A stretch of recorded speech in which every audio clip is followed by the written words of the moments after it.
Bueno, muy bien. Vamos ahora a ver el último tema del curso de diagnóstico por imágenes y vamos a hablar un poquito de las imágenes en sistema nervioso central que son muy importantes. Bueno, principalmente tenemos que distinguir con la clínica del paciente, un paciente que tiene un ACV isquémico y o un paciente que tiene un ACV hemorrágico. El accidente cerebrovascular isquémico es lo que nosotros llamamos infarto cerebral y es bastante similar a lo que ocurre con el infarto agudo de miocardio. Es decir, hay una obstrucción de las arterias que irrigan. En este caso tenemos aquí la obstrucción y un área de necrosis que se produce en el tejido que ha quedado sin suministro de oxígeno. Entonces, el ACV isquémico es el que ocurre en el 85-90% de los casos, donde se lo conoce también como infarto cerebral y lo que ocurre es que no llega sangre, no llega oxígeno, por supuesto, a determinadas áreas del cerebro porque hubo una obstrucción generalmente producida por un émbolo o por una placa de ateroma, por un accidente de placa, y lo que hay que hacer es un tratamiento de reperfusión urgente. Tiene mucha sintomatología, mucha clínica del paciente, ¿sí? Son pacientes que a veces pueden hacer un síncope, que a veces quedan como hablando pavadas, como desarticulado, no pueden hablar bien, no pueden, tienen a veces ceguera fugaz, ¿sí? No pueden a veces mover algún miembro porque quedan con parestesias y con hemiparálisis. Por ejemplo, puede ser que cursen con flexión de un miembro superior y extensión del miembro inferior contralateral. Así que tiene mucha clínica el paciente con un ACV isquémico. Las causas, bueno, pueden ser por la placa de ateroma, principalmente lo que es arteriosclerosis, pero también puede ser cardioembólico, es decir, un émbolo que venga de cualquier otro territorio, ¿sí? Generalmente del corazón. También hay lo que se llaman infartos lacunares, que esto lo vemos mucho en los pugilistas, en los boxeadores, donde de tantos golpes que reciben en la cabeza se hacen pequeñas áreas de necrosis. Bueno, en el ACV hemorrágico, por el contrario, se ve en muy pocos casos, un 10, un 15% de los casos, lo que ocurre es una ruptura de un vaso sanguíneo que causa un sangrado muy intenso. Esto se llama derrame cerebral. Ahora bien, puede ser una hemorragia subaracnoidea, puede ser una hemorragia intraparenquimatosa, distintos tipos de hemorragia, pero generalmente tiene una mortalidad muy alta y es muy difícil que se pueda salvar al paciente. Bien, vamos a ver un poquito ACV isquémico o infarto cerebral o también llamado stroke, que es el que vamos a encontrar en la mayoría de los casos. La obstrucción es arterial o por una embolia, se produce la isquemia y lo que vamos a ver, quizás no en el momento, pero sí a las 24 o 48 horas, es una necrosis. Lo que vamos a ver es una zona hipodensa en la tomografía o hipointensa en la resonancia. Por lo general se hace una tomografía, pero desde ya que ni bien se produce el infarto o el stroke, ¿sí? El infarto cerebral, vamos a tardar en verlo en la tomografía. La arteria que más se obstruye es la arteria cerebral media. Hay signos precoces o signos anticipatorios de que se puede obstruir y que puede haber un ACV isquémico, que son la hiperdensidad de la arteria cerebral media por el trombo que la obstruye, y eso se llama signo de la cuerda. También hay pérdida del ribete insular o borramiento de los surcos, con menor distinción de lo que es sustancia gris y sustancia blanca, e hipodensidad del núcleo lenticular. Esto ocurre todo por el grado de edema que se produce en la zona. La clínica, lo que habíamos hablado antes, el paciente puede tener una hemiplegia, pérdida de fuerza, parálisis facial, por lo general tiene una parálisis periférica o de Bell, trastornos en el habla, la marcha del segador, es decir, tiene un miembro inferior hiperextendido y va como barriendo en semicírculo cuando camina. Puede haber confusión, puede haber síncope, puede haber una ceguera fugaz. Bien, en el diagnóstico lo que tenemos que pedir es una tomografía sin contraste. Se pide sin contraste porque en el momento agudo, en la tomografía, la sangre se va a ver blanca. Si yo pido contraste, voy a teñir todos los vasos de blanco y no voy a poder ver. Entonces es muy importante pedir una tomografía sin contraste. Estos son los signos anticipatorios o signos precoces de los que hablamos. El que se ve aquí en A, en la imagen A, es el signo de la cuerda, ¿sí? La hiperdensidad de la arteria cerebral media. Luego tenemos la pérdida del ribete insular, la hipodensidad, del lenticular y el borramiento de los surcos, ¿sí? Donde ya no distinguimos sustancia blanca de sustancia gris. Si hay mucho edema, puede ser que haya colapso de los ventrículos o desplazamiento de las estructuras, así que son signos que hay que tener en cuenta. Bien, ¿cómo lo vamos a ver? El ACV isquémico hiperagudo en la tomografía sin contraste se pide antes de las 6 horas, agudo entre 6 y 72 horas, ahí lo vamos a ver hiperdenso, y subagudo temprano entre 72 horas o una semana se puede ver isodenso, y agudo tardío también una semana, un mes isodenso, y con el correr de los años, meses, años, lo vamos a ver hipodenso. Esa es la zona que ha quedado ya lesionada. Aquí ven, bueno, esta es una zona muy, muy grande de necrosis, se ve bien hipodenso, toda esta zona ha quedado afectada, parte de lo que es lóbulo temporal y parietal y frontal. Aquí hay una zona muy, muy afectada. La necrosis se ve hipodensa, se ve oscura. En el caso del ACV hemorrágico dijimos que había una ruptura de un vaso. Es muy importante tener en cuenta que se trata de un derrame cerebral, también lo podemos llamar shock, ¿sí? Y que tiene una alta mortalidad. Entonces aquí el sangrado, ya sea una hemorragia subaracnoidea o una hemorragia intraparenquimatosa, lo vamos a ver bien, bien blanco, es decir, lo vamos a ver hiperdenso en la tomografía o hiperintenso en la resonancia. Principal causa de ruptura de los vasos, la hipertensión no controlada. Signos, hay una hiperdensidad que por lo general es oval o redonda con desplazamiento de estructuras, o bien si se tratara de una hemorragia subaracnoidea se va a ver dibujado el espacio subaracnoideo teñido de blanco.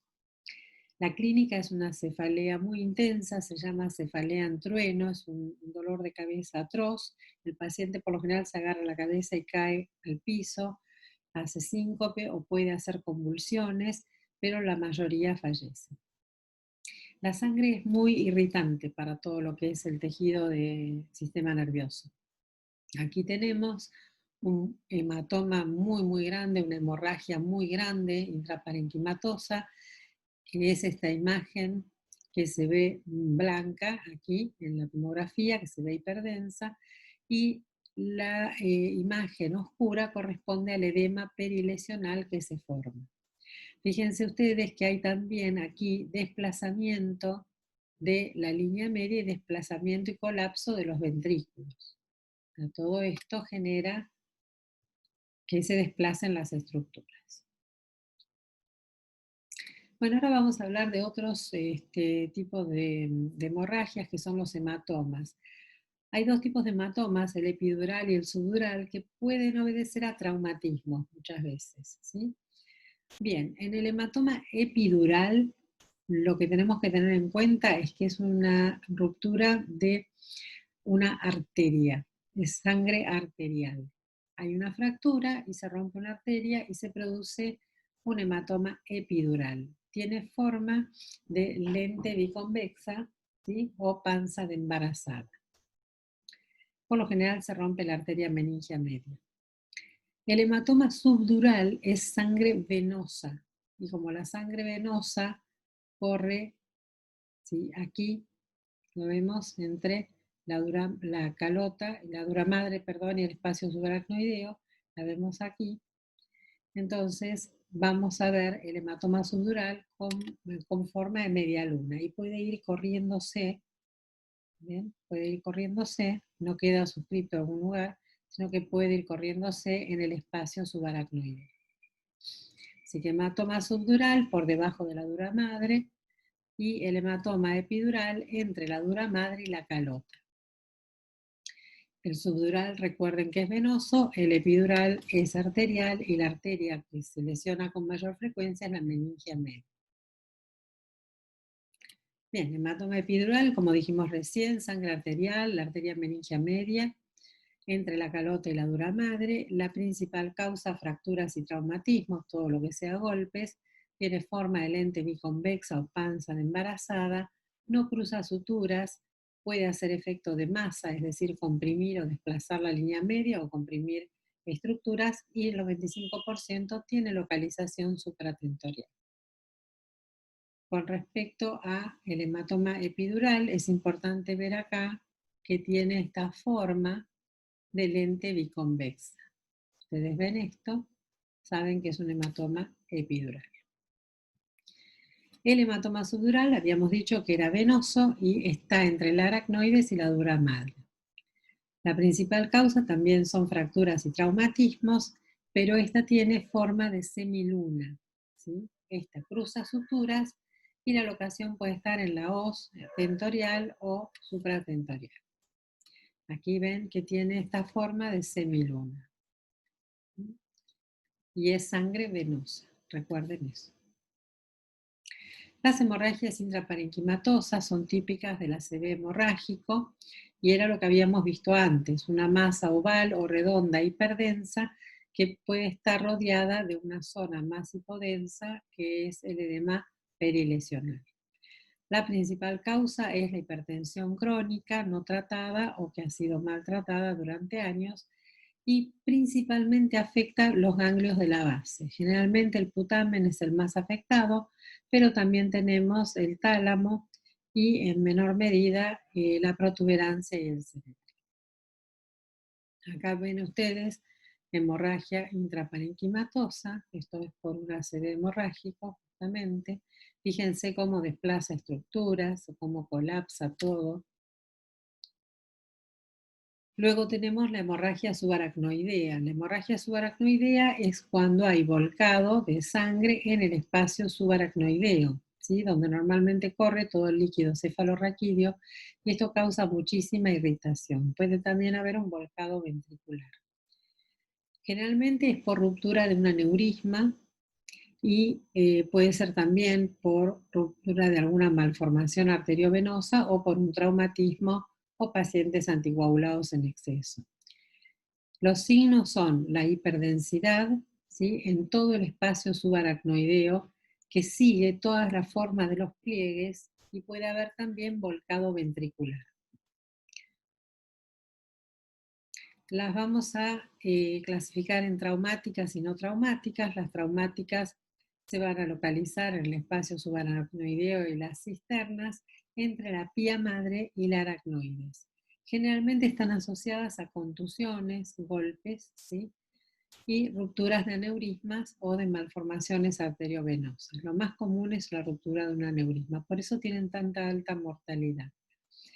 Las no traumáticas pueden ser aneurismáticas o no aneurismáticas. La clínica de las aneurismáticas es esta cefalea intensa o cefalea en trueno, y se suele dar en pacientes de 50 a 60 años, más frecuente en mujeres, y como ven tiene un 50% de tasa de mortalidad.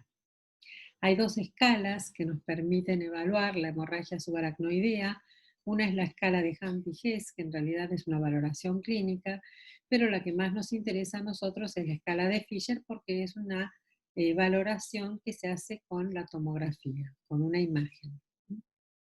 Entonces, aquí tenemos la hemorragia subaracnoidea. Ven ustedes cómo sigue todos los pliegues aquí alrededor del polígono de Willis, y aquí cómo se mete en los pliegues del espacio subaracnoideo. La escala de Hunt-Hess es bastante similar a la escala de Glasgow, ¿sí? Donde mezcla un poquito los síntomas de lo que es la conciencia o el deterioro del sensorio y los síntomas meningios, ¿sí? Porque como irrita mucho todo el cerebro, da un cuadro símil meningio. Entonces, uno es un paciente asintomático con dolor de cabeza leve y ligera rigidez de nuca. Dos, tiene dolor de cabeza moderado y fuerte rigidez de nuca, sin déficit neurológico aún, fuera de lo que puede ser una parálisis de alguno de los pares craneales. Grado 3 tiene somnolencia, confusión o obnubilación y ya empieza a aparecer un déficit neurológico focal leve. Grado 4, estupor, hemiparesia moderada severa, rigidez de descerebración temprana, y grado 5, coma profundo con rigidez de descerebración. Signos francos de lo que es la descerebración. La escala de Fisher la dividimos en 4 grados y esta es la que nos importa porque es la valoración que vamos a hacer con la tomografía. En la escala de Fisher tenemos grado 1 sin evidencia de sangrado en las cisternas ni en los ventrículos. Grado 2 hay una sangre difusa, más bien fina, es una capa menor a 1 milímetro en las cisternas y esto es medido verticalmente. Grado 3 tenemos coágulos gruesos dentro de las cisternas y grado 4 tenemos un hematoma intraparenquimatoso importante o una hemorragia intraventricular más o menos con un sangrado bastante difuso. Aquí tenemos grado 1 sin evidencia, grado 2 con una fina capa, ¿sí? Grado 3 donde ya empiezan a aparecer los coágulos y grado 4 que tenemos una hemorragia o hematoma intraparenquimatoso importante. Bueno, con respecto a lo que es traumatismo encefalocraniano y otras lesiones que pueden encontrar en la calota, recuerden que el traumatismo encefalocraniano nos va a dar cuadros de hipertensión endocranial y esto se evalúa con la escala de Glasgow. De hecho, la escala de Glasgow fue creada para evaluar y valorar todo lo que es un traumatismo encefalocraniano. Las complicaciones surgen cuando yo tengo instalado un cuadro de hipertensión endocranial y hay aumento de la PIC, que es la presión intracraneal. Puede cursar con desplazamiento de la línea media y colapso de estructuras o no, y puede causar herniación y enclavamiento y muerte del paciente. Cuando aumenta mucho la presión dentro de la cabeza, por supuesto que todas las estructuras tienden a desplazarse y el único agujero por el que pueden salir es el agujero occipital. Entonces, si el bulbo y la protuberancia empiezan a descender y se enclavan en el agujero occipital, como allí está el centro cardiorrespiratorio, el paciente muere.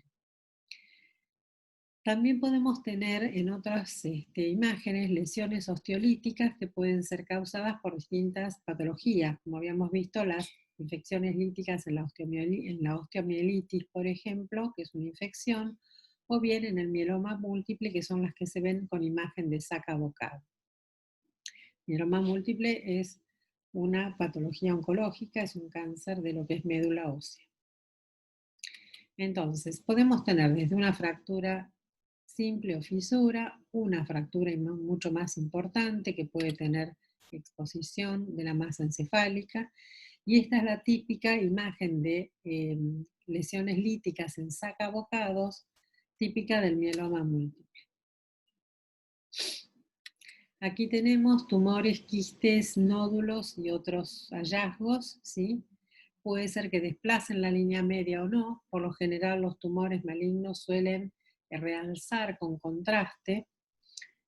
Y bueno, uno tiene que valorar a ver si es un tumor, si es un absceso, si es un quiste o qué es. Por lo general los tumores suelen tener todo este edema perilesional y suelen ser bastante irregulares y de crecimiento rápido.